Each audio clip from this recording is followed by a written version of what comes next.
L'humain pense écouler des moments successifs, au sens kairos du terme, vivant son temps sans grande conscience.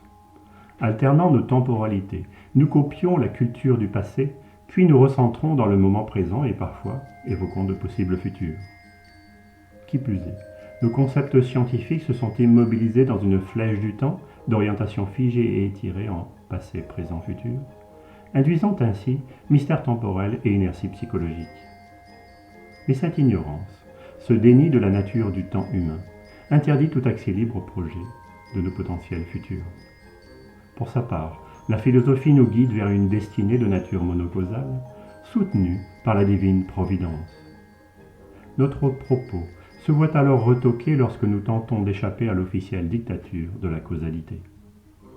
Pourtant, une simple expérience, utilisant nos fonctions visuelles sous ces trois temporalités distinctes, revoir, voir, prévoir, permet de vérifier notre vécu tricausal. Car à chaque instant, je peux à la fois revoir ce que j'ai vécu au passé, voir ce que je vis au présent, prévoir ce que je vais vivre au futur. Fort de ces trois dimensions temporelles, psychologie limbique, reptilienne et néocorticale, puis-je alors affirmer que ce qui m'arrive prend racine dans mon souvenir, dans l'existant ou dans mon anticipation.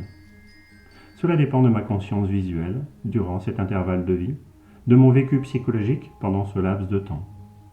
Expérience après expérience, nous pouvons ainsi vérifier que notre moteur de vie est d'impulsion viscéralement tricausale. Mon enjeu consiste alors à comprendre que le temps humain se vit en trois dimensions, en 3D. Ma vie associée en continu, temps et espace, en 2 fois 3D. À chaque instant, je peux opter pour une orientation passéiste, pensée en copier-coller, présentiste, attitude égocentrée, futuriste, esprit créatif, ou un équilibre de ces trois causalités, offrant plus de plénitude.